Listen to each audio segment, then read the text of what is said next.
Bom, boa tarde a todos, né? Bem-vindos aqui ao colóquio. Hoje é uma edição especial do colóquio do Instituto de Física, que normalmente ele procede à premiação do Prêmio Nobel, né? E esse ano de 2022, ele foi outorgado para esses pesquisadores, o Alain Aspect, o John Clauser e Anton Zeilinger, cuja descrição na outorga vem em função dos experimentos com fótons emaranhados, estabelecendo, então, a violação de desigualdade de Bell e inaugurando a ciência da informação quântica. Então, talvez aqui dentro do Instituto a gente não tenha um melhor interlocutor para comentar sobre esses tópicos, que o professor Marcelo Martinelli, né, que coordena o Laboratório de Manipulação Coerente de Átomos e Luz. O professor Martinelli, ele tem a alma mater aqui na USP, no Instituto de Física, e passou pela Universidade de Paris 7 e a Universidade de Toronto, né, se não me engano, e vem trabalhando nesses tópicos, né, que foi para esse ano, né, o motivo para o Prêmio Nobel. Então, Marcelo, prazer enorme tê-lo aqui. Caetano, muito obrigado pelo convite, obrigado pela oportunidade. É um prazer encontrar vocês para falar um pouquinho desses resultados aqui que deram origem ao Prêmio Nobel e que vamos focar aqui nesses três elementos.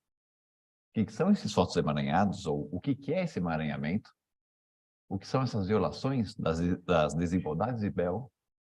E qual é o impacto disso como ciência de informação quântica?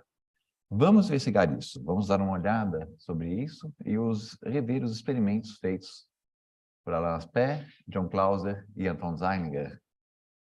Começando a discussão aqui, pela imagem do, o que é que tem de diferente da mecânica quântica com relação à mecânica em si.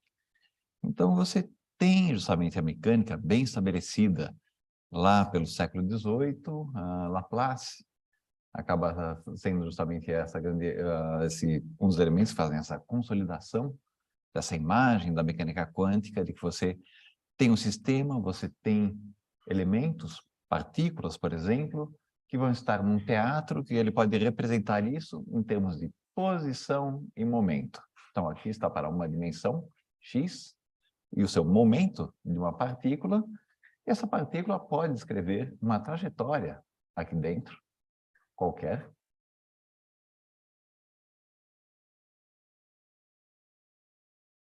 Talvez ela escreva.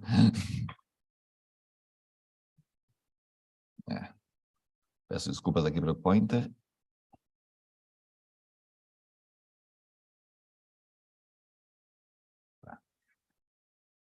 Essa partícula pode descrever uma trajetória sob a ação de forças. Forças estão atuando sobre o espaço em que essa partícula está, potenciais, ou forças interagindo, envolvendo pares de partículas, ou as partículas atuando par em par dentro desse sistema, que ele escreveu bem aqui num ensaio filosófico sobre as probabilidades. Está saindo aqui no começo do século XIX. Bom, a princípio você consegue saber as partículas, consegue saber suas características, e a partir da interação você descreve para onde elas vão. Pedir licença aqui só um instantinho. Vou fazer uma pequena alteração.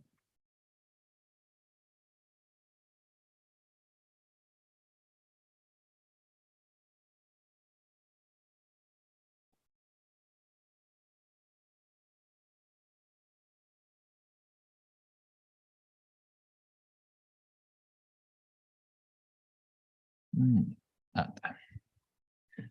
Bom, com isso, toda a informação do sistema fechado pode ser descrita matematicamente.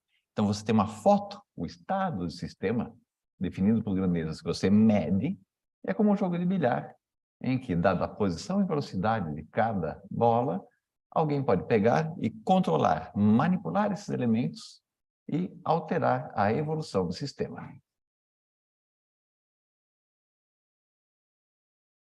Bom, isso era a visão que você tinha no século XIX. Você tinha também o eletromagnetismo, todo consolidado no século XIX, e belos experimentos, como o experimento de Hertz, em que você produzia um faiscamento aqui, e a uma certa distância você colocava um pequeno arco e você podia ter uma fagulha ocorrendo por conta das ondas eletromagnéticas que viajavam pelo espaço e induziam aqui um campo elétrico na ponta, uma diferença potencial, e você tinha o centelhamento. Você tinha faíscas que saíam aqui. Agora você tem a questão do...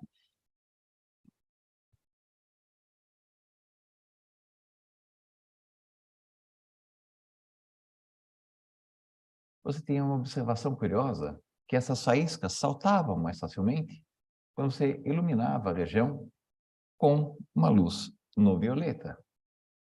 Então, a luz violeta permitia ejetar elétrons de metal, por outro lado, não a luz vermelha. Então, você iluminava aqui com luz no violeta, você tinha ejeção de elétrons, mas o mesmo não ocorria quando você iluminava com a luz no vermelho. Essas cubas aqui, parece que está havendo algum probleminha de compatibilidade.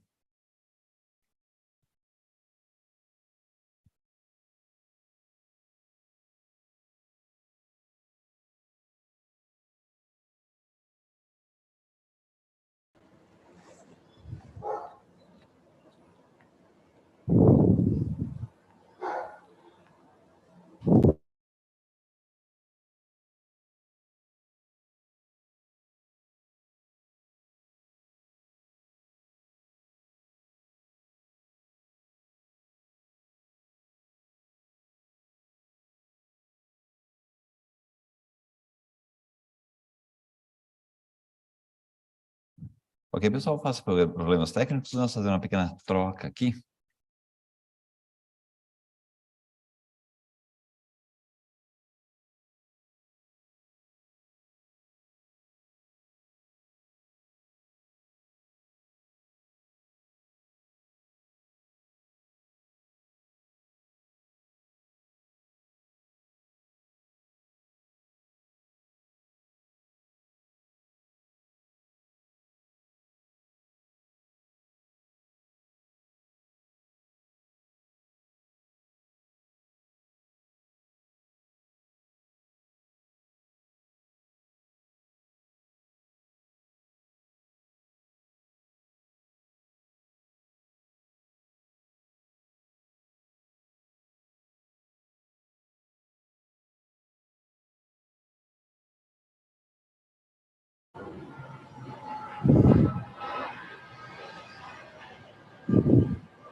Ai, que Ok. coisa. Bom, retomando aqui, essa característica que você tem no metal, que ele ejeta mais facilmente, ejeta facilmente os elétrons quando iluminado por luz violeta, levou justamente esse questionamento de um efeito fotoelétrico. Ou seja, você precisa rever as suas ideias e tentar entender o que é que está acontecendo aqui.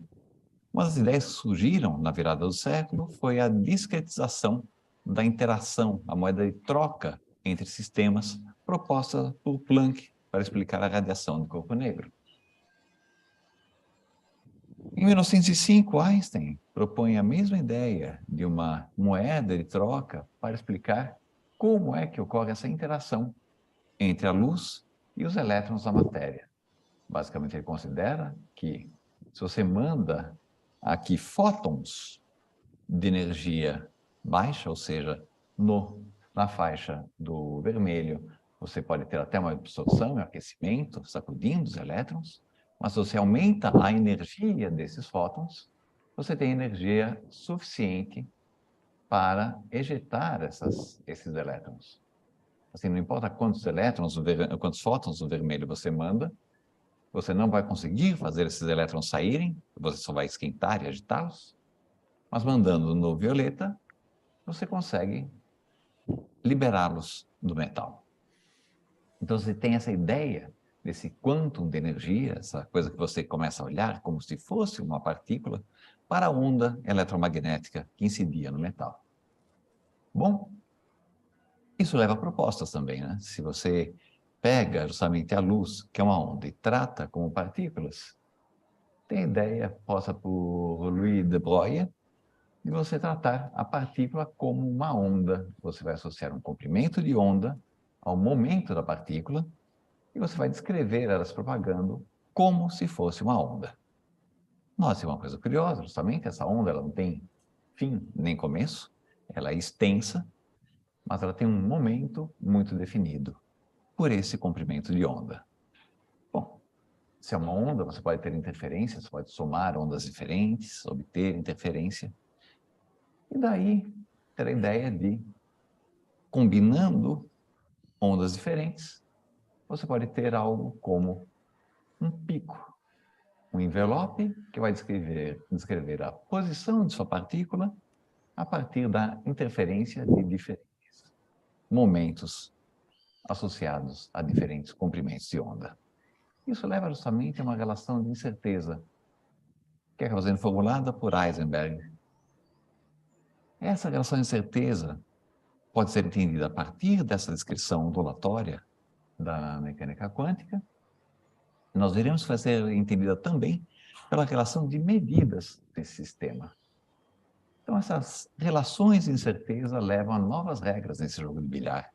Então, a gente não pode saber posição e velocidade com detalhe absoluto. Por outro lado, a gente pode ter grande precisão de posição ou grande precisão de velocidade ou um compromisso entre os dois. A imagem que fica é que, de repente, essas nossas bolas de bilhar estão borradas.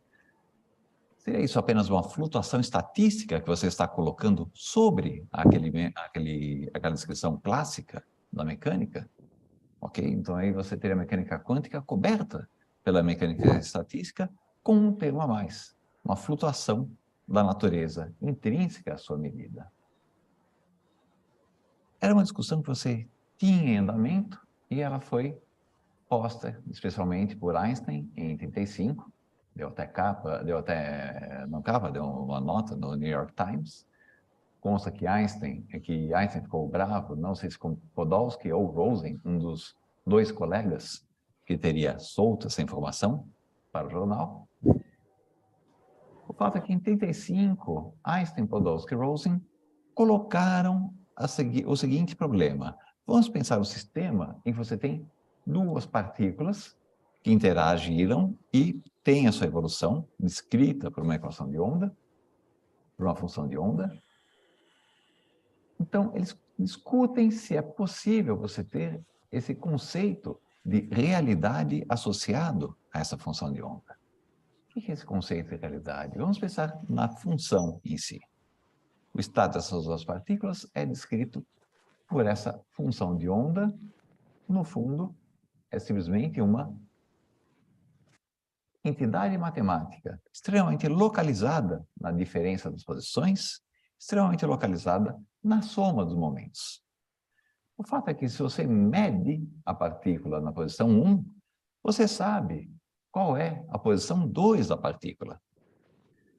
Porém, se você mede o momento da primeira partícula, você sabe o momento da segunda partícula, posto que essas relações estão muito bem definidas.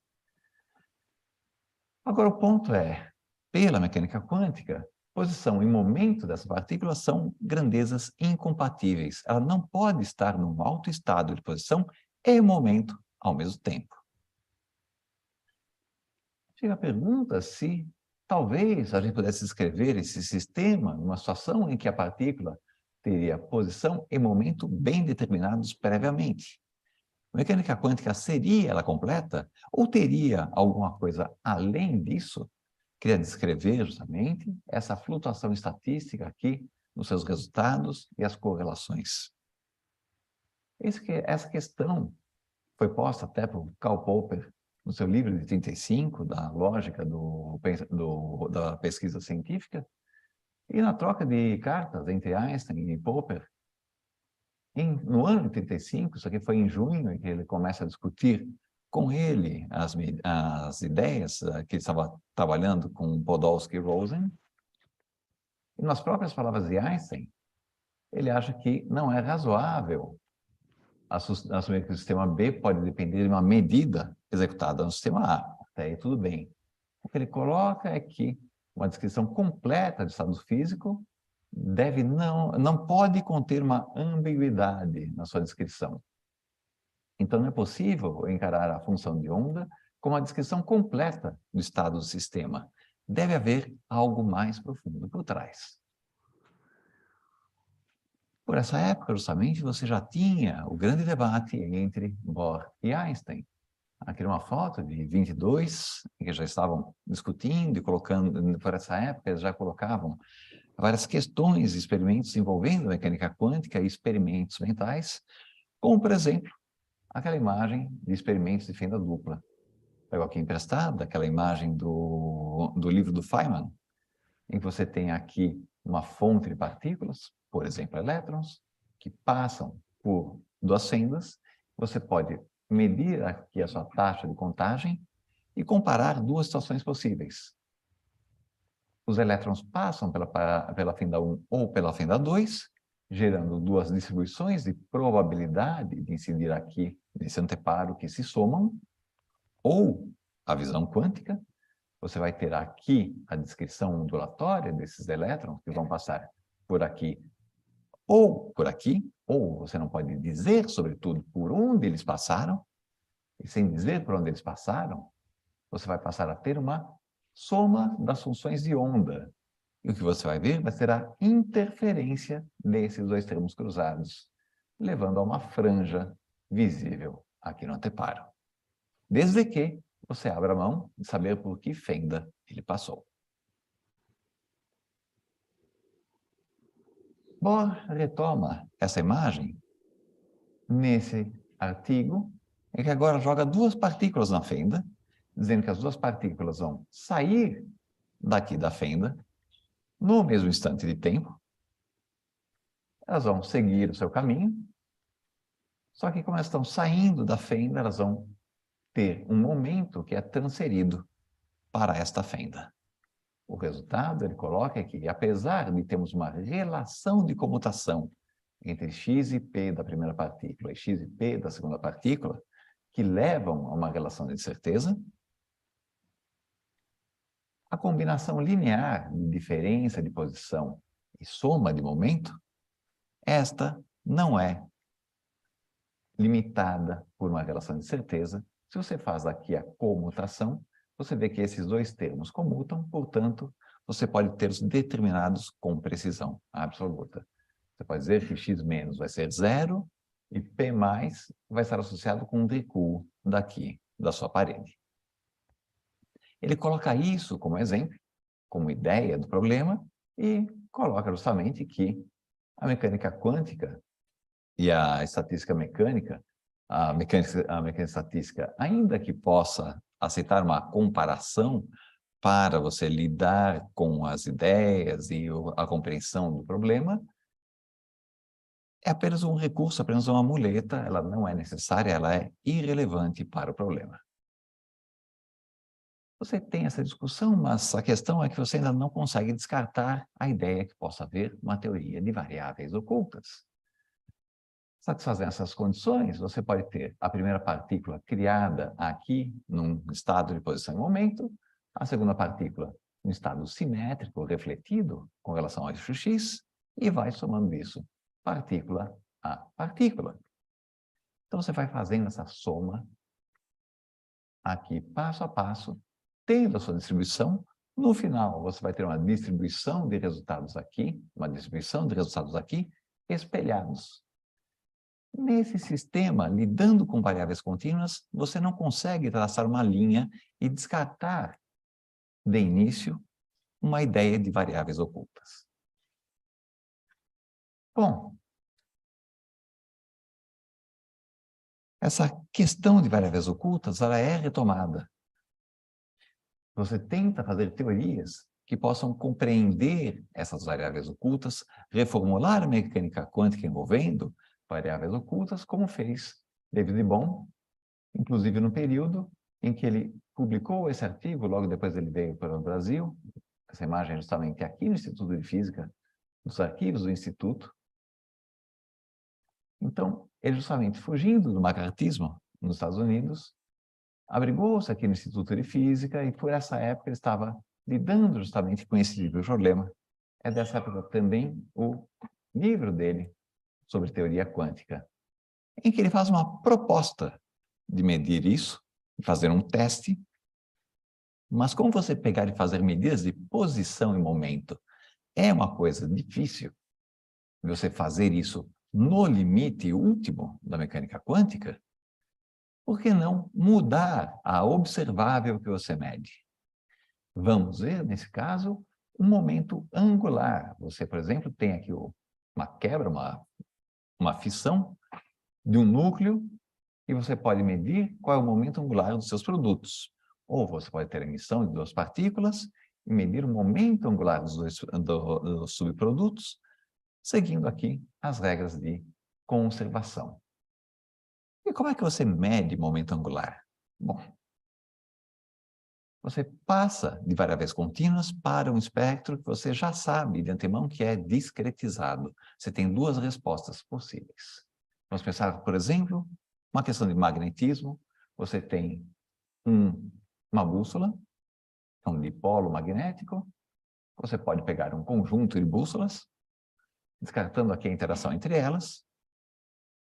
Você aplica um campo magnético não uniforme, e com esse campo magnético não uniforme, você vai ter forças maiores, quanto mais próximas elas estiverem do polo aqui, onde seu gradiente é maior, e menores à medida que você se afasta, repulsivas ou atrativas.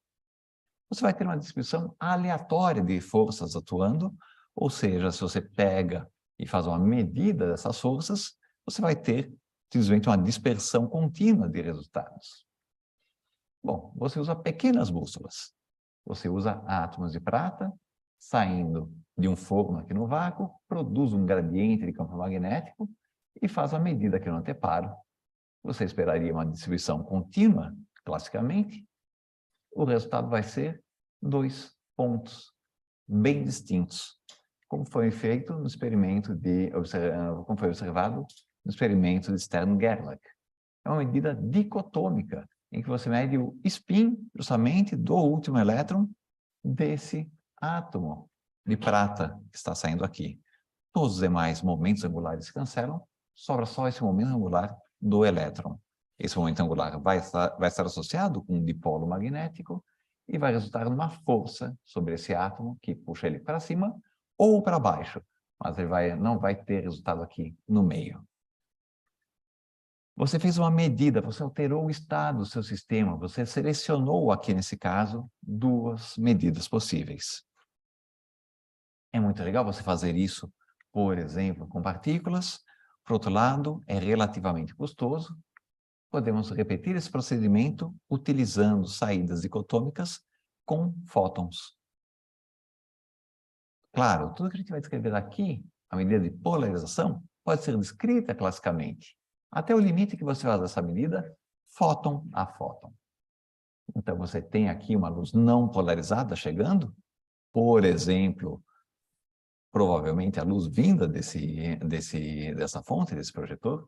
Digo provavelmente porque se for um semicondutor já não vai dar para dizer que ela seja exatamente não polarizada, mas pense nas velhas lâmpadas de filamento. Aquilo lá é o perfeito caso de uma luz térmica não polarizada com um espectro que segue aquela radiação de corpo negro. Se você mede a polarização, você vai ter 50% de chances do seu fóton ser absorvido no polarizador, 50% de chances dele ser transmitido.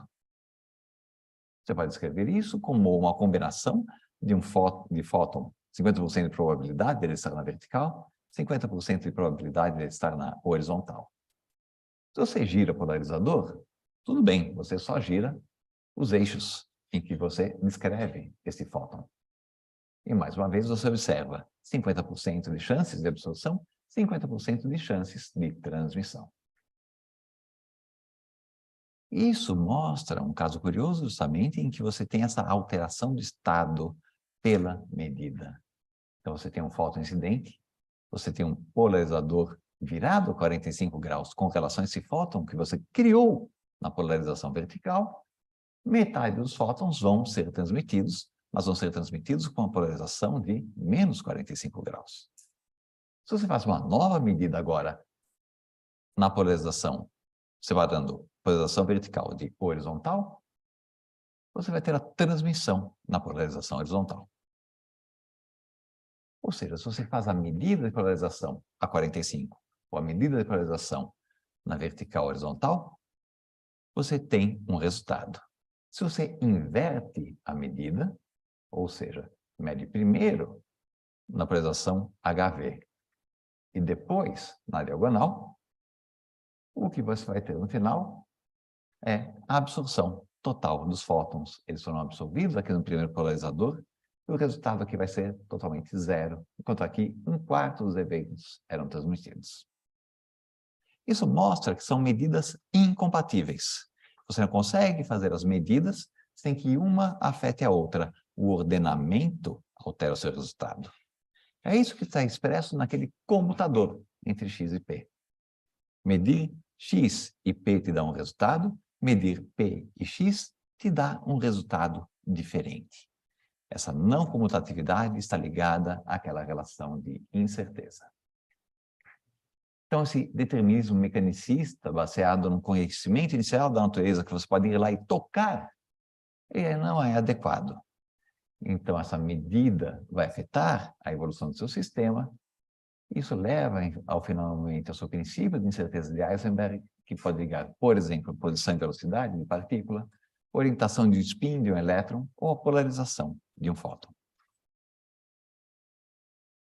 Isso justamente permite você estabelecer uma sequência de medidas para testar compatibilidade entre elas.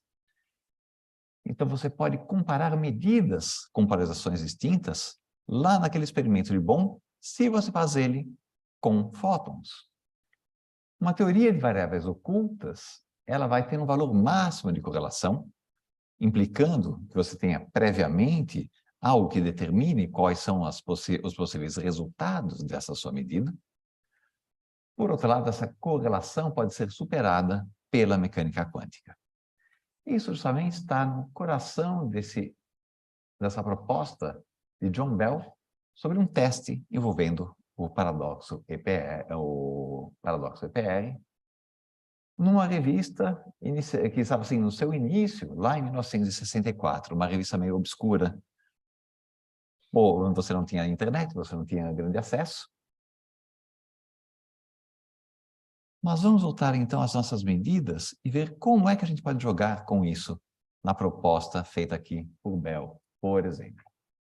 Podemos criar fótons em estado de polarização, fazer a medida entre dois personagens, a estação A e a estação B. Então, na estação A, você vai ter dois resultados, probabilidades 50-50.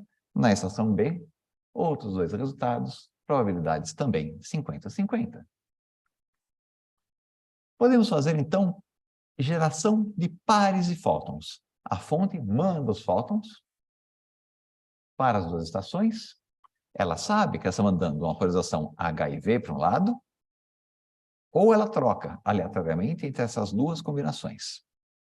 Estatisticamente, meio a meio. Correlações clássicas podem ser produzidas assim. É aquela ideia de que se você chegou em casa, comprou um sapato, chegou em casa, abriu a caixa e viu somente um pé direito, você sabe que na loja sobrou um pé esquerdo. Isso é um exemplo perfeito de correlação clássica, não há nada de novo aqui. O fato é que você não consegue gerar polarizadores para fazer a medida, por exemplo, de pés de sapato. Com fótons, você pode girar. Se você gira os polarizadores e repete a medida, agora o resultado, as suas correlações estão completamente embaralhadas. 1/4 para cada possibilidade envolvendo diagonal positiva ou negativa. Nesse caso aqui, você tem uma correlação que se perde quando você muda a sua base. Porém, na mecânica quântica, você pode criar esses estados com uma superposição. Não é uma mistura probabilística, mas é uma combinação da saída dos dois estados. Essa combinação de estados vai te manter as correlações perfeitas. Um belo exemplo disso pode ser visto aqui. Você escrever o seu estado de sistema como uma combinação de HV mais VH. Note, porém, que isso aqui é um vetor que você tem no seu espaço. O pessoal que está na graduação vai ver isso no curso de Quântica 1. Essa representação de Bras e Katz, basicamente isso aqui é um vetor. Então, pense que esse vetor H ele pode ser reescrito. Você pode ter a diagonal aqui negativa, combinando H e V. Você pode ter a diagonal positiva, combinando H, negativa com H e menos V, a positiva com H e V. Você vai ter tanto essa combinação quanto essa. Simplesmente é uma mudança de base que você tem desse sistema de medida para este sistema de medida. Se você pega, substitui aqui e faz os produtos, dado esse sinal negativo, você vai ter um cancelamento. Você vê que quando você gira, a forma do seu estado continua a mesma. Se você detectou um fóton na polarização H, o outro está na polarização V. Se você detectou um fóton na polarização mais, o outro está na polarização menos. Isso aqui é invariante quando você gira os seus polarizadores. Esse aqui é um exemplo dos estados de Bell. Bell não propôs esses estados, mas eles saem naturalmente da descrição feita por ele. Veremos aí que são 4 estados possíveis que formam uma base que descreve o seu sistema. Isso posto, o que temos aqui com Bell é uma proposta de medida. Então você passa aí de 35 a 64 com praticamente 30 anos de discussões filosóficas, epistemológicas sobre a mecânica quântica como a realidade última da natureza, ou se tem alguma coisa por trás que podemos acessar, que seja melhor do que a quântica, e nos dê uma noção em que a gente recupera essa ideia de você ter designado esse conceito que a Einstein coloca de uma realidade física, que existe um valor de medida previamente lá no seu sistema. Inerente ao sistema, você só revela isso quando você faz a medida. Bom, feita a ideia, vamos à medida. Então, aí a primeira medida feita por Clauser, 8 anos depois que saiu esse paper. Clauser justamente faz essa medida, o que é curioso, eu gostaria de colocar aqui esse lance curioso, que faz essa medida de uma forma que eu diria até clássica, em termos dos recursos que ele usa. Ele pega um forninho que produz esse feixe de átomos de cálcio. E esse feixe, ok, ele vai ter os seus átomos, aqui é a única parte que eu diria quântica, a princípio, é a estrutura eletrônica desses átomos.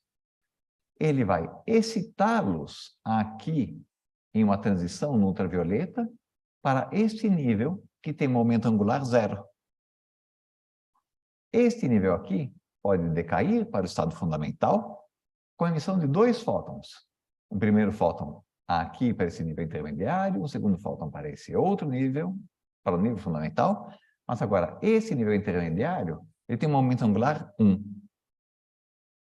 A transição dos 2 fótons vai ter que vai ter que sair ao final com um momento angular combinado nulo. Então, se você mede o momento angular do fóton em uma saída, o outro vai ter um momento angular complementar. A polarização da luz nada mais é do que uma combinação desses momentos angulares dos fótons.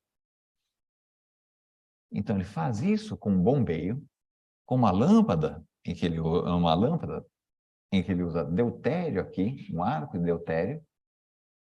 Ele excita aqui os átomos, emite os fótons e coleta aqui nesses polarizadores, os quais, para obter uma grande eficiência, para limpar completamente a polarização, era simplesmente uma pilha de lâminas em ângulo de Brewster. A polarização perpendicular aqui à face é refletida a cada lâmina aqui, E a polarização paralela aqui ao plano, ela é transmitida. Ele joga fora uma polarização e seleciona apenas uma delas. Ele registra os eventos aqui e faz a correlação e análise posterior. Esse experimento requeria polarizadores relativamente grandes, então temos aqui Clauser no laboratório. Este aqui é o dispositivo polarizador dele. Vocês têm aí uma ideia do tamanho da estrutura.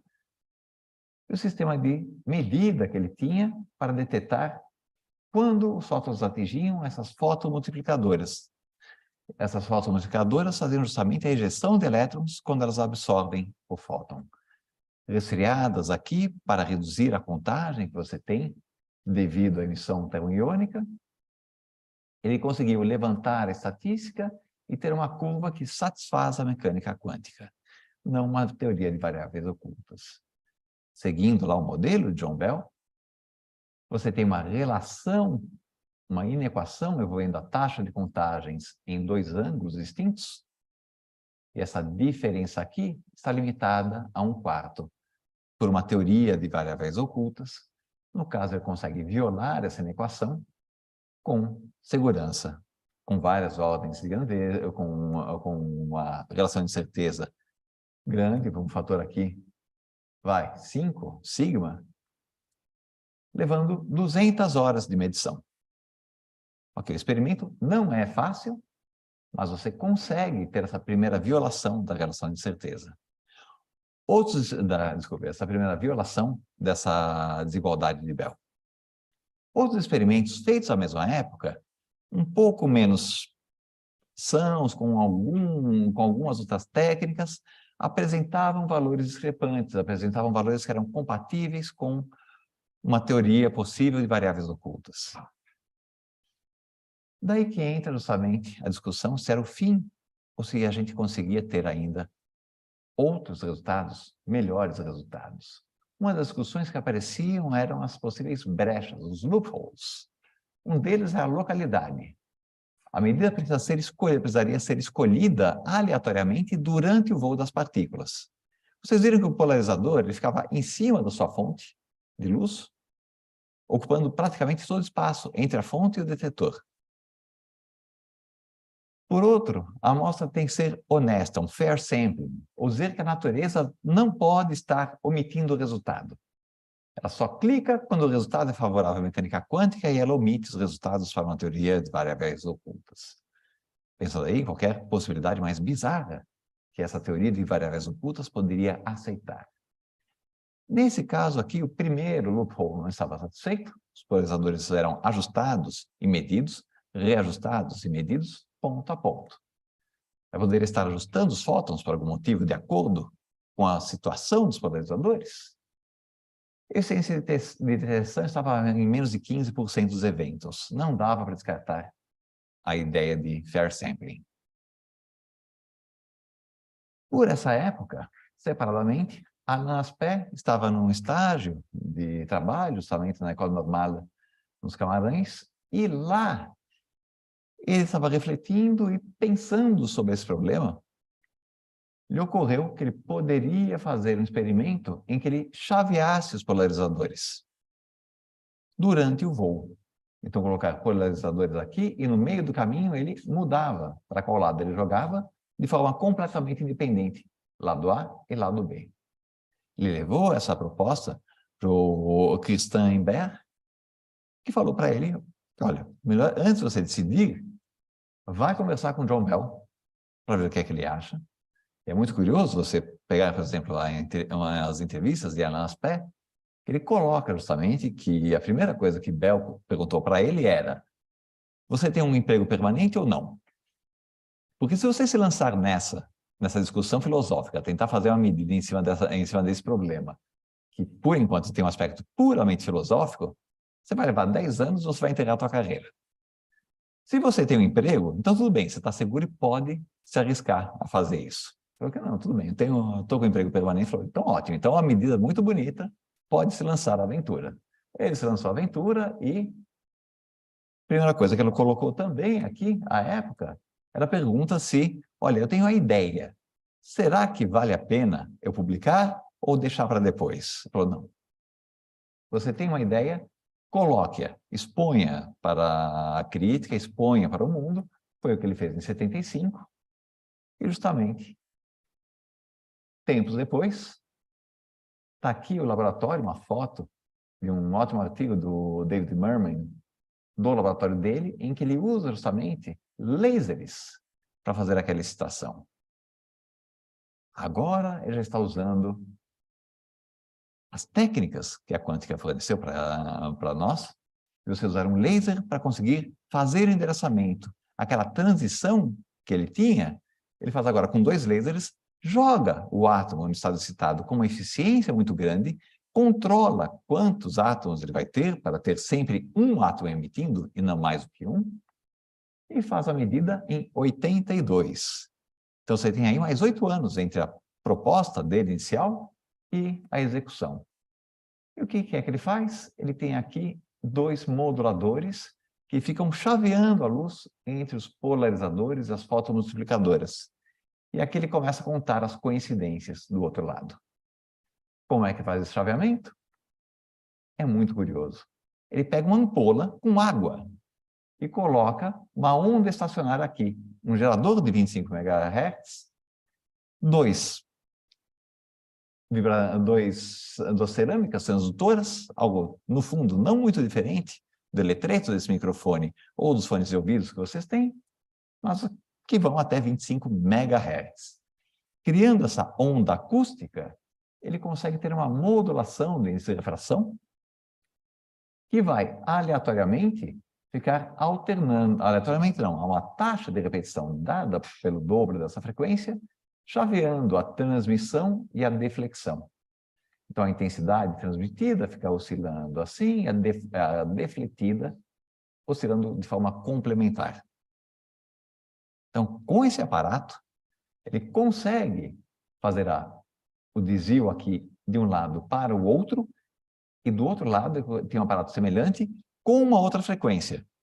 Simplesmente eram 2 geradores completamente independentes que ficavam flutuando, podendo estar passeando, mas ele ia fazendo esse registro e a contagem. O ponto importante é a separação é tipo espaço. Você tem um tempo de voo de 40 nanosegundos de um chaveador para o outro. Então, não há como você ter os chaveadores influenciando a saída de um lado a outro.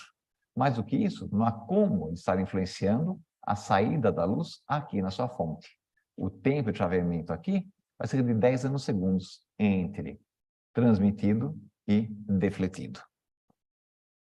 Então, ele garante justamente, com isso, uma separação boa e, a parte importante, ele consegue reproduzir com uma boa fidelidade, com desvio padrão, mais uma vez, de 5 sigma, uma desigualdade do tipo Bell. E isso, 4 horas apenas, comparada com as 200 horas anteriores, graças a esse bombeio óptico usando laser. Tudo bem, a gente conseguiu resolver o problema do loophole? Mais ou menos, poderia dizer que aqueles geradores lá estão afetando a nossa medida. Você poderia, talvez, fazer um chaveamento completamente aleatório. Por outro lado, nesse meio tempo, mais uma década depois, utilizando os desenvolvimentos da óptica, você já tem aqui lasers de ultravioleta, você pode aproveitar cristais não lineares.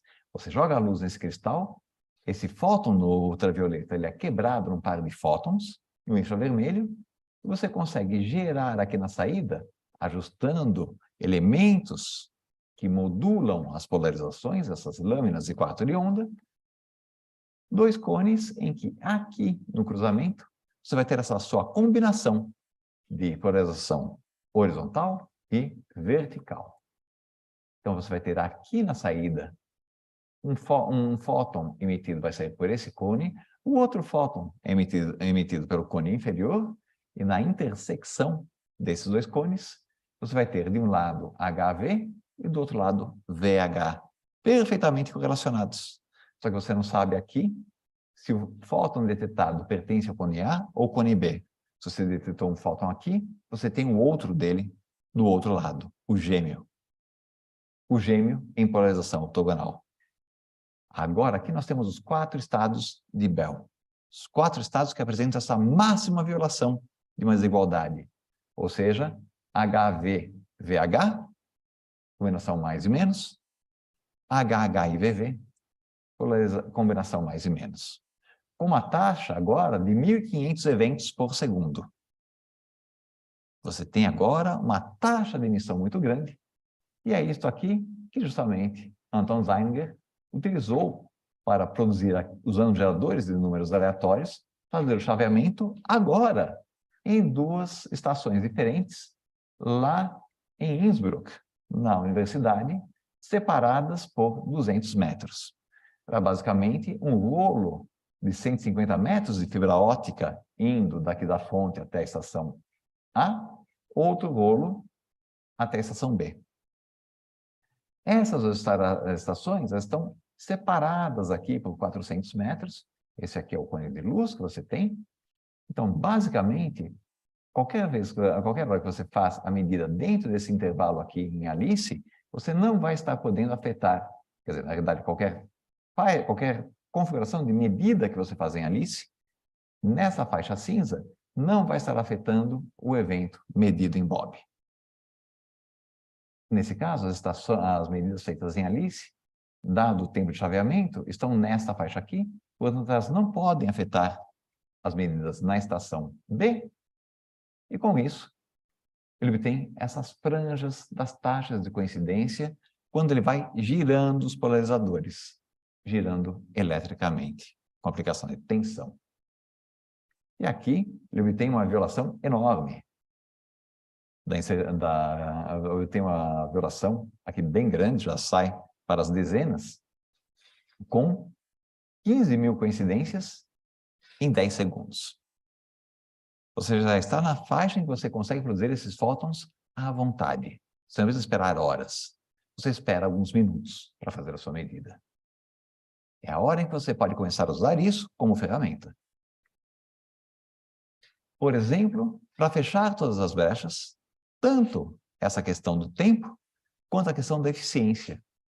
Essa medida já é 2015, você já tem aí 20 anos de separação, mas o que é que você tem neste caso? Uma fonte ainda mais brilhante, uma versão modificada, uma separação aqui de perto de 60 metros entre as 2 estações, e detetores, que são basicamente supercondutores imersos em nitrogênio, em hélio líquido. Na realidade, refrigerados aqui por uma evaporadora em hélio, a 100 milikelvin. Nessa situação, cada fóton absorvido vai tirar momentaneamente esse fio supercondutor da condição de supercondutividade, porque ele esquentou o fio localmente, para produzir um pulso. Sua eficiência de detecção, nesse caso, chega a 76%, 78%, agora um pouco mais, com os avanços que você tem na tecnologia. Com isso, ele conseguiu fechar tanto a brecha do fair sampling, quanto a brecha das medidas selecionadas de forma independente. Fechadas, então, essas brechas, agora você tem certeza de que nenhuma teoria de variáveis ocultas locais, nenhuma teoria de variáveis ocultas locais pode satisfazer a condição medida que é satisfeita pela mecânica quântica. Podemos brincar com as aplicações agora, né? Um deles, justamente, foi uma surpresa. O próprio Aspect se revela surpreso quando, de repente, numa conferência, o jovem Arthur Eckert, mais jovem do que isso, chega para ele e fala que os seus fótons gêmeos que você produz, eles podem ser usados para uma chave de criptografia quântica. Ao que a resposta dele é, tá, o que é criptografia quântica? Nessa hora, ele estava lá trabalhando com átomos, em outros experimentos envolvendo átomos frios. E justamente a ideia aqui é bem curiosa, você pode ter a fonte sendo enviada para 2 estações, novamente nossos personagens, Alice e Bob, que vão fazer as medidas, vão modular aqui a polarização, fazer as fotocontagens, modulam de forma aleatória as 2 estações, e depois eles comparam os resultados das medidas. Como assim? Os fótons que são enviados para as estações A e B, eles vão ser medidos na base H e V, ou mais ou menos. Eles vão girando esses polarizadores aleatoriamente de um lado e de outro. Então, Alice vai ter um conjunto HV diagonal, diagonal HV, etc., aleatoriamente selecionado. Bob também uma base aleatoriamente selecionada. E eles vão fazer a medida. Quando eles fazem a medida, Alice vai obter H e Bob tem diagonal positiva. Bom, isso aqui diz que é o bit 1 para os dois. Mas eles mediram em bases erradas. Às vezes, eles coincidem na base. E aí eles têm uma coincidência que vem da origem. Porém, você pode ter aqui situações de divergência, quando as bases distintas podem dar uma coincidência eventual ou uma divergência, 50% das vezes. O que eles fazem é trocar publicamente a informação de qual base eles mediram. Eles não contam qual foi o bit, só dizem qual foi a base. Quando eles sabem qual é a base, eles sabem em quais bases que eles têm correlação perfeita. Ou seja, 100% dos bits de um lado correspondem ao mesmo bit do outro. E agora eles partilham de uma chave de criptografia. Isso é a base que eles têm para trocar mensagens secretas entre os dois lados, de forma segura, por um canal que pode ser sujeito a grampo. Este canal aqui não é sujeito a grampo. Se alguém tentar medir o canal, ele captura o fóton e destrói o canal de comunicação. Ele pode, talvez, tentar fazer uma medida e mandar o resultado da medida copiando para Bob. Ok, ele alterou o estado de polarização. A mecânica quântica, pelo princípio da incerteza, impede que qualquer outro parceiro na comunicação obtenha a informação. Um belo exemplo disso foi demonstrado recentemente, em 2020, justamente pelo grupo de John A. Pan, participação do Arthur Eckert, em que ele colocou um satélite com vários experimentos em óptica quântica e toda noite ele passava aqui numa órbita, a chamada órbita solar, se não me engano. Ele passa pelos polos, de forma que toda noite ele passa sempre, o período de órbita é tal que toda noite ele passa sempre pela mesma posição. A cada 24 horas ele passa sobre essas duas estações, as duas estações têm visada direta e os fótons são enviados para essas estações de terra. O telescópio de cima acompanha os telescópios de baixo, os fótons são enviados e medidos em solo. Isso aqui é a fonte, no satélite. Essas aqui são as medidas em solo. Você troca aqui, ok, a bitrate é muito baixo, foram 11 dias, você só tinha 5 minutos de visada por dia, mas tem uma chave absolutamente segura de 372 bits ou 47 caracteres. É o tamanho dessa frase aqui, melhor que um link terrestre na mesma distância. As perdas que você teria para mandar isso por fibra óptica seriam muito grandes e você não teria justamente essa capacidade de comunicação. Com a array de satélites, você consegue então ter uma distribuição de chaves 100% seguras para criptografia.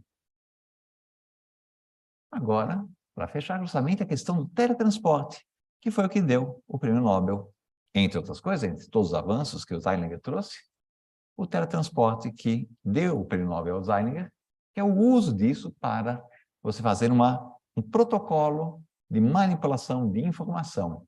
O princípio de incerteza proíbe que você tenha toda a informação do sistema desconhecido com uma única medida e proíbe você obter a informação com medidas subsequentes. A primeira medida alterou seu sistema de forma irremediável. Por outro lado, a mecânica quântica não impede que eu crie um estado de forma determinística. Esse que é um ponto importante. A mecânica quântica não é probabilística. Quando eu jogo aqui esse feixe de fótons, eu sei qual é a polarização do fóton que eu joguei. Eu sei qual é o comprimento de onda do fóton que eu joguei. Eu tenho controle na geração do meu sistema. Eu crio estados com precisão. Para fazer a reconstrução desse estado, eu posso pegar e ficar gerando múltiplas cópias, deixo meu botão ligado, e uma estação remota vai ficar fazendo medida, até ter uma confiabilidade em que tipo de estado que eu estou gerando, acreditando que estou gerando sempre o mesmo estado. Isso é o que a gente chama de uma tomografia quântica. Poderíamos fazer cópias de um sistema desconhecido? Absolutamente não. Cópias permitiriam você fazer uma reconstrução do estado por tomografia, e isto violaria a incerteza de Heisenberg. Isso aí é o teorema de não clonagem quântica. Então vamos pensar no teletransporte. Manda um fóton, tem um estado de polarização, ele é detectado aqui, pode dar polarização H ou polarização V. Eu mando essa informação para uma estação remota e ela vai gerar um fóton em H ou V. Mas se o meu fóton veio na polarização, por exemplo, diagonal, mais ou menos 45 graus, eu posso estar errando a minha informação. Vou estar gerando um fóton aqui que não corresponde ao fóton de entrada. Então, é só por sorte que eu vou conseguir gerar esse fóton aqui, coincidente com o fóton que eu recebi na entrada.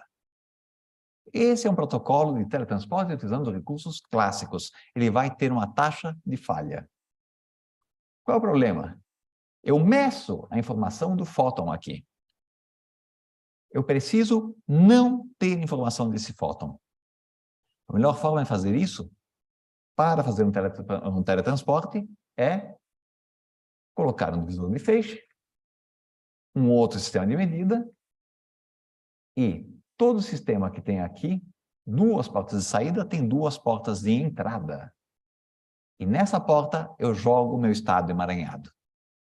Lembra, o estado emaranhado, ele pode ser H ou V. Se você faz a medida aqui desse fóton, ele vai estar 50% das vezes H, 50% das vezes V, 50% das vezes 45, 50% das vezes menos 45. A polarização dele é indefinida. Tanto dele quanto do par gêmeo dele. A combinação dos dois é muito bem definida. Então, quando eu faço aqui essa interferência desses dois fótons nesse canal, eu apago a possibilidade de ter informação do estado de polarização desse fóton. Essa ignorância que eu tenho permite que, lá na estação remota, eu opere sobre outro fóton. Como? Vou estar descontando o que eu sei sobre correlação aqui dos dois fótons. E aqui eu consigo reconstruir meu fóton original. É essa a proposta que Anton Zeilinger colocou, seguindo justamente a ideia de Asher-Pérez. Ele faz a implementação disto, em que você não tem o transporte do fóton original, você não faz uma cópia, a informação do fóton é perdida, não é instantâneo, você só vai produzir alteração de estado depois que você mediu e mandou a informação para a estação remota, mas ela transmite o estado, sem transmitir o fóton em si, ela serve de um modelo de manipulação de informação quântica e é um ótimo teste da mecânica quântica. Então, esse aqui é o artigo do Anton Zeilinger, seguindo justamente essa proposta de Pérez, se bem me lembro, Rose, Simone, que fizeram aqui um sistema. A ideia dele era usar aquele cristalzinho, tem um pulso que vem, bate no espelho e volta. Ele passa duas vezes no cristal. Na ida, ele gera um par de fótons. Na volta, ele gera um outro par de fótons. Aqui embaixo, ele tem um clique, que basicamente o galo cantou, que tem um fóton no outro lado. Do outro lado, você vai ter os dois fótons que se sobrepõem no beam splitter, e quando você tem dois cliques aqui, você tem a informação que você está em um estado de Bell, você manda para a estação remota, e na estação remota ele faz a análise do outro fóton do par EPR. Basicamente é isso, você tem um estado inicial, você faz a medida de estado de Bell com um lado, essa informação, o resultado do estado de Bell é mandado para a Bob, que vai manipular esse fóton para produzir o estado teletransportado. Isso você pode colocar em termos de operações lógicas, um circuitinho quântico, que justamente remete a essa ideia de você fazer manipulação quântica de informação. Teu sistema inicial, você pega aqui o seu par de fótons emaranhados, você interage com esses dois, faz uma medida combinada e depois você age no outro braço. Então, essa medida de teletransporte foi assim, um dos grandes exemplos de aplicação dessas ideias de emaranhamento e um exemplo de aplicação disso para manipulação de informação quântica. Então, só para resumir, pessoal, o que eu queria colocar é que o que é que a gente aprende com isso? E por que é que foi dado esse Nobel para Zeilinger, Aspect e Clauser? Primeiro, você mostra que não é possível explicar os resultados da mecânica quântica com a teoria de variáveis ocultas locais. A mecânica quântica ela é completa e suficiente para descrever tudo o que nós vemos na natureza até o momento. Ela impõe limitações, por outro lado, sobre a informação medida, porém, ela é generosa na criação de estados. Eu posso produzir qualquer estado com informação máxima, porém, localmente, eu abro mão da informação. Eu degrado a informação local para obter correlações perfeitas. Isso vem com esse custo. Eu degrado a informação local para isso. Emaranhamento, então, é informação partilhada em nível quântico. É correlação em nível quântico, correlação essa que pode ser perfeita. Então, você tem agora uma ferramenta para processar informação. E a questão inicial nos revelou justamente a importância do emaranhamento. É bem curioso também, mais uma vez, eu recomendo, ter uma entrevista do Aspect, depois eu posso mandar para vocês, ou colocar, a gente coloca no site, que a ideia é que a mecânica quântica, como foi formulada, como estava estabelecida até os anos 30, ela deu uma primeira revolução da quântica, que permitiu entender o átomo, permitiu entender o núcleo, permitiu desenvolver a eletrônica, permitiu desenvolver a fotônica, permitiu construir transistores, circuitos integrados e lasers. Estamos usando aqui todos esses elementos nessa sala. A pergunta que fica é, estamos no meio da segunda revolução quântica, quando você trata a mecânica quântica como ferramenta para a informação? Já temos criptografia quântica disponível, velocidade limitada, mas isso está puxando mais e mais o desenvolvimento de dispositivos e protocolos que te deem mais velocidade para a partilha de chaves quânticas. Para uma rede local urbana, é bem razoável. Com fibras ópticas, você consegue partilhar isso dentro de uma rede de 10 quilômetros. Vocês devem ter ouvido falar dos processadores quânticos, eles estão crescendo continuamente de tamanho. O ponto é que, até o momento, eles sofrem uma limitação grave, que falaremos, que limita a versatilidade deles. O máximo que eles fazem, por enquanto, é estimular a si mesmos. O que fica difícil, justamente, é computadores clássicos conseguirem acompanhar esses processadores quânticos nessa simulação. Você tem dificuldades de simular esses processadores quânticos, classicamente. O próximo passo é fazer esses computadores produzirem uma conta que seja útil. Por fim, temos um ponto importante. Detetores com precisão quântica são a realidade. Atualmente, no LIGO, as medidas de ondas gravitacionais contam com esses detetores que deem uma precisão enorme, aumentando aí por um fator 10 o horizonte que você pode observar de fusões de buracos negros. A grande limitação ainda está na questão da medida. Você tem aqui o fato que o seu sistema ele é sujeito a ser feito uma medida. Quando você tem uma medida, você altera o estado do sistema. É aquela discussão que Einstein coloca para Abraham Pace, se a Lua está lá quando a gente não olha para ela, se ele acredita que a Lua só está lá quando você olha. Pode que a Lua não está nem aí se você olha ou não. A Lua está lá simplesmente distribuindo informação para o resto do universo. A capacidade de fazer medida, justamente, que leva a essa questão da degradação do emaranhamento. A simples capacidade de fazer medida abre caminho para essa decoerência. E a decoerência que é o grande vilão que limita isso. Pode ser, talvez, explicar a decoerência e domar, atualmente a coerência é razoavelmente explicada, domá-la pode ser a questão que dê o próximo Nobel aqui na área.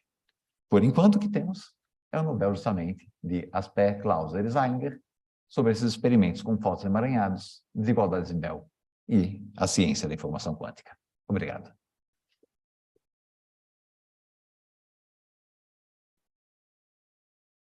Obrigado, Marcelo. Então, a sessão está aberta para perguntas.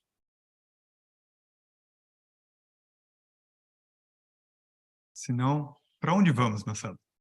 Boa pergunta. Tem a questão justamente dessa questão da decoerência, que ela atualmente é o grande limitador do processamento quântico de informação. O que você precisa é fazer sistemas que sejam mais isolados, que você possa simplesmente lançar os dados, deixar o sistema evoluir e simplesmente, mediante a hora que ele avisa, quando está pronto, você abre e obtém a resposta. Então, seria essa a ideia de um computador quântico, que você consegue isolar e só abrir na hora que ele tem a resposta. Claro, aí você tem as limitações, justamente, que você não tem um tempo de vida. Quanto maior o número de bits que você tem, isso vai escalando exponencialmente, o teu tempo de vida vai reduzindo exponencialmente com o número de bits. É o produto das probabilidades de cada um dos eventos. Então, computadores quânticos, à medida que vão ficando maiores, vão ficando mais sensíveis a essa degradação, que é evoluir simplesmente para o estado térmico antes que você extraia a informação.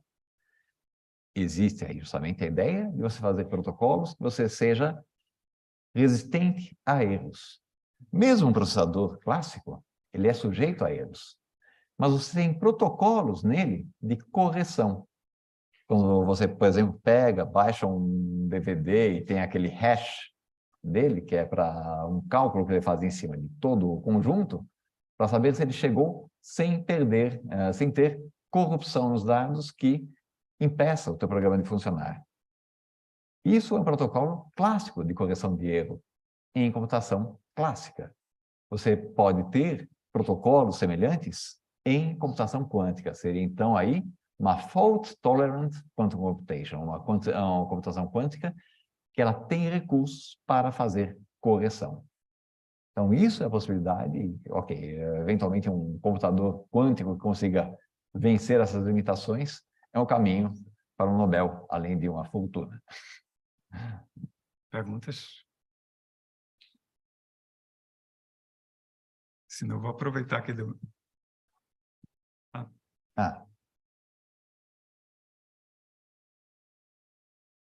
O ponto aí que o Luiz Gregório coloca é que se os experimentos conseguem descartar teoria de variáveis ocultas não locais.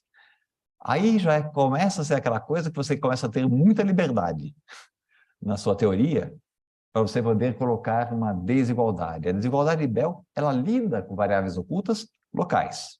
Ou seja, lá na fonte, você tem alguma variável lá que cria o seu sistema com autoestados possíveis, ou resultados possíveis para uma eventual medida que você faça.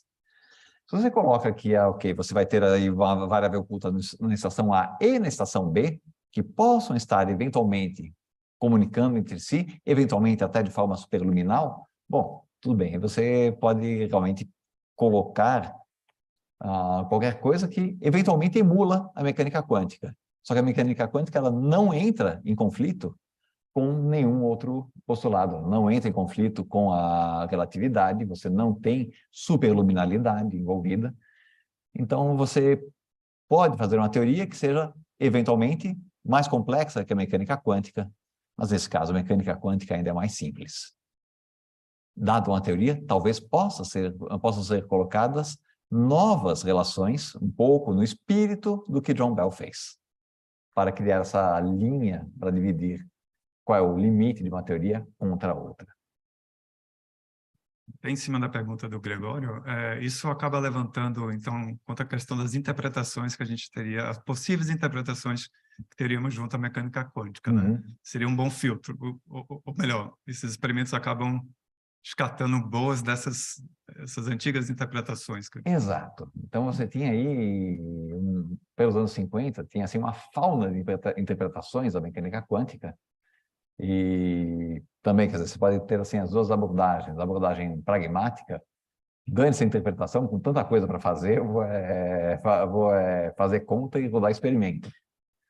E justamente o experimento em si, ele era um desvio. Por isso que a questão do aspecto colocada para ele, você tem certeza que você vai se lançar nisso?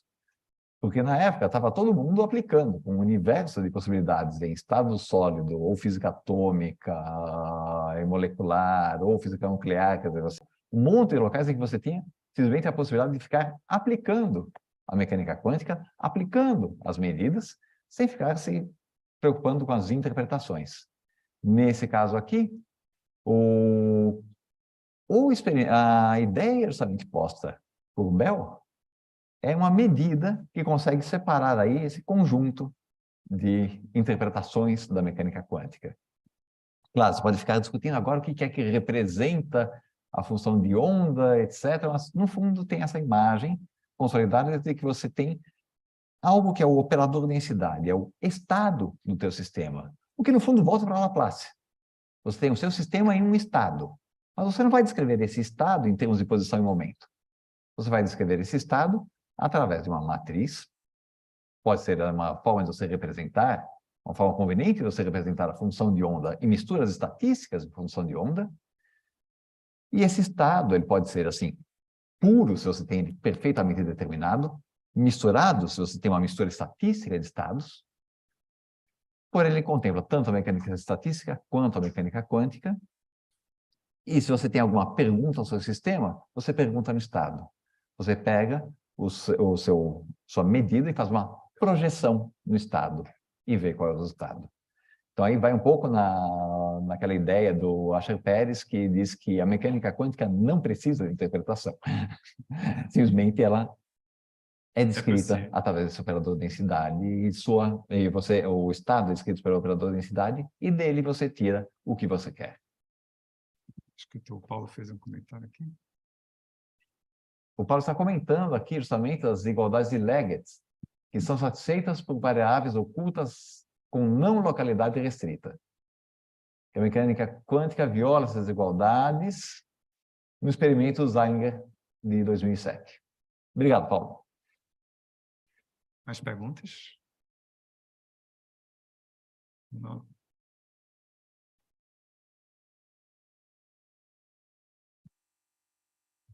Obrigado, Marcelo. Excelente seminário.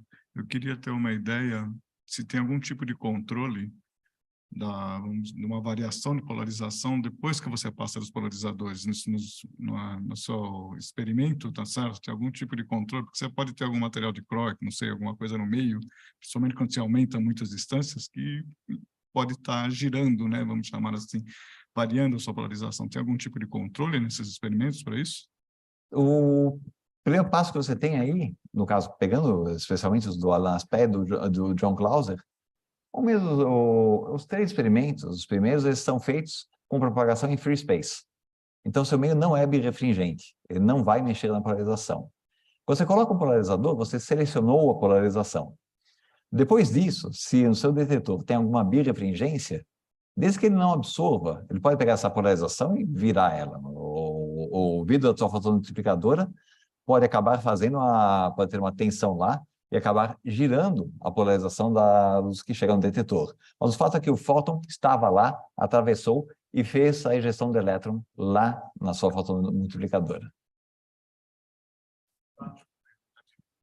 Digamos, para você realmente fazer uma aplicação, você está fazendo um experimento totalmente controlado, né? Isso, mas para depois fazer isso na prática mesmo, isso não é um detalhe que deveria talvez ser estudado e controlado? É um detalhe fundamental. Por isso que muitas vezes protocolos de criptografia, por exemplo, mandar fótons, esse protocolo Eckert, baseado em polarização, ele é muito bom quando você tem um meio que não seja birefringente. Atmosfera. E vácuo para todos os propósitos práticos acima de 20 quilômetros. Mas se você joga isso na fibra óptica, esquece, tá? Vai bagunçar tudo. O que você pode fazer agora é mudar a sua base de medida. Ao invés de você medir assim entre H e V, você pega e manda um pulso. Só que o seu fóton pode estar na frente do pulso ou atrás.